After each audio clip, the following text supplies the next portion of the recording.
Hey everyone, welcome to Plants and Politics. I have an update to share about one of Trump's Capitol insurrectionists. It's time for an episode of Where Are They Now? Matthew Bledsoe was arrested. Patrick Montgomery was in court. Jonathan Manapa will stay in federal custody. No, I don't take responsibility at all. So the trial for 56-year-old Thomas Webster started last week, and it's already over. And it ended with Webster found guilty on all charges. Webster is a former New York police officer. He was an officer for 20 years. He's also a Marine Corps veteran, and he's the first January 6th defendant to go on trial, like jury trial, after being accused of assault. He's also the third January 6th defendant to opt for a jury trial and be convicted on all counts. So here's the deal. Here's what the jury heard and saw and what led to his conviction. Webster was seen in photos and on video at the Capitol. He admits that he took a gun with him to DC. However, he claims that he left it in his hotel room. But Webster was wearing his NYPD issued bulletproof vest when he was at the Capitol attacking Officer Noah Rathbun. Now, at the start of the trial, the prosecutor played a video for the jury, which showed Webster using a metal pole to repeatedly strike a metal bike rack that the officers were using as a barrier. And then you see him attempting to strike the officer. And the video also showed Webster tackling Rathbun and attempting to rip his helmet, his gas mask off after shoving a bike rack into him and other officers numerous times. You guys may remember that infamous photo of the moment when the officer was down on the ground on his knees, and it appeared as though Webster was gouging his eyes out. The sedition hunters actually were calling him the eye gouger. That actually wasn't the case. It looked like it, but that wasn't what he was doing. But Officer Rathbun does contend that he was being choked by the strap on his helmet. So when Webster was trying to rip his helmet off and his gas mask, that strap was digging into his neck and he couldn't breathe. And he said that he was scared because he couldn't see any other officers in the area. So he thought he was alone. But Webster's attorney tried to paint a very different picture. He told the jury, quote, "In his mind, this is a protest. He's not taking over any Capitol. He's there to have his voice heard." And the attorney claimed that Webster was just exercising his First Amendment rights to protest, and that it upset him because he saw other people in the crowd who had been injured and they were bleeding. And so Webster alleges that that was the impetus for what led to him approaching the bike racks and taking issue with the police. So his attorney played a blurry video, and it was taken from a different angle. And he claimed that Webster was just acting in self-defense because he said that the officer struck him first.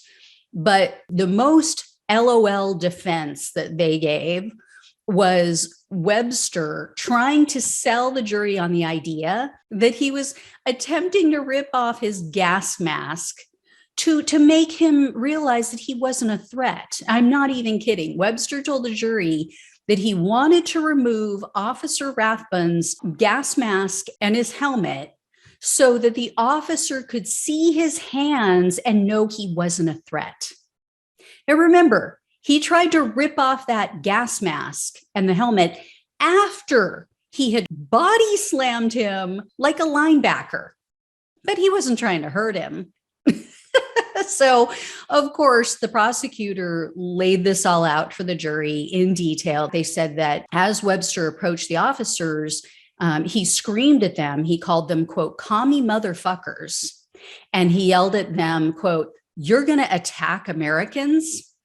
And then he challenged Rathbun to a brawl. He screamed at him to take off his gear. And then Webster grabbed the bike rack. He shoved it into them before anyone made contact with him. I mean, this is all on video. And the video shows that he started striking the bike rack with his pole, with his metal pole, within 20 seconds of approaching them. So, following the open remarks and the videos from both sides, several officers took the stand. They testified about their experience. They talked about being outnumbered and overwhelmed and how they were fearful. One officer named Joanna Berger, she was standing next to Rathbun when all of this went down. She told the jury, quote, "They didn't care if they had to hurt us to get to lawmakers. The threat, it was all around us at that point." She also said that they experienced just a barrage of metal pipes and wood and glass and bottles being thrown at them. In addition, Officer Rathbun testified himself, and he walked the jury through his body cam footage, which clearly showed everything that I talked about, but it also showed that Webster pushed his way to the front of the crowd. So it wasn't like he just happened to be there. He actually made his way up to the front to get to the police. And then once he started pushing the gate at the officer, that's when Officer Rathbun pushed Webster away. And while he was pushing him away, he made contact with Webster's face with an open palm. Now, Webster's attorney said it was a punch. And then in another LOL moment, Webster, this big, tough New York police officer, former police officer, he claimed that when Officer Rathbun made contact with his face, it felt like he had been hit, quote, by a freight train. Okay, so remember, he's making contact with his cheek with an open hand. That felt like a freight train to Webster. Anyway, Webster's attorney also alleged that the officer motioned for Webster to, quote, bring it on. And then he alleged, without any evidence, by the way, that because Officer Rathbun served in the Navy, he must have seen Webster carrying his Marine flag, and that made him want to fight him. And Webster took the stand the following day after the officer, but his testimony ended up, or part of it at least, was used against him under cross-examination because Webster said that he set 3 rules for himself on January 6th. First, if I see a restricted area sign, I'm going to leave. Second, if I hear an announcement ordering everyone to leave, I'm going to leave. And then third, if an officer tells me to leave, I'm going to take off. I'm going to leave. But then the prosecutor got him to concede under oath that, yeah, he did see flashbang grenades being deployed, and he smelled tear gas as he approached the Capitol. So clearly he was told to leave, maybe not verbally, but everything there was telling him, you need to leave. So then in closing remarks, which took place on Friday of last week, the prosecutor told the jury, quote, "The defendant isn't the victim here." But then Webster's attorney kept maintaining that, oh, this officer taunted him, he egged him on, and then he insisted that Officer Rathbun was just a, quote, bad cop. Well, it took about 3 hours of deliberation only for the jury to come back with a verdict. And now Webster is staring down the barrel of up to 20 years in prison.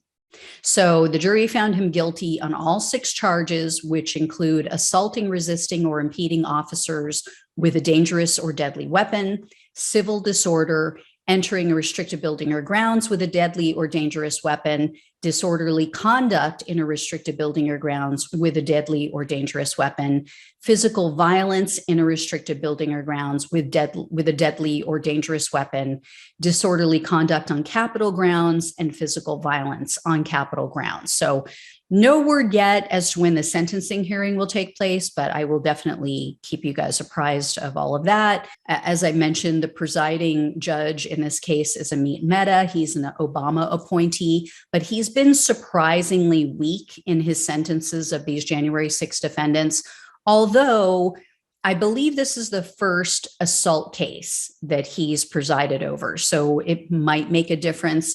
I should also mention that the sentencing guidelines are always way lower than the maximum penalties that are prescribed under the statutes. So based on what we've seen in other cases, I would venture a guess he's probably realistically going to get somewhere between 4 to 6 years. I hope it's higher though, because all of the others that we've seen sentenced for assault, They took plea deals, and so they admitted to their crimes, whereas Webster lied up until the end. He played the victim. So I hope that factors into Judge Mehta's decision making. I will let you guys know when I hear more. Thanks so much for watching and listening. Take care. I'll talk with you soon.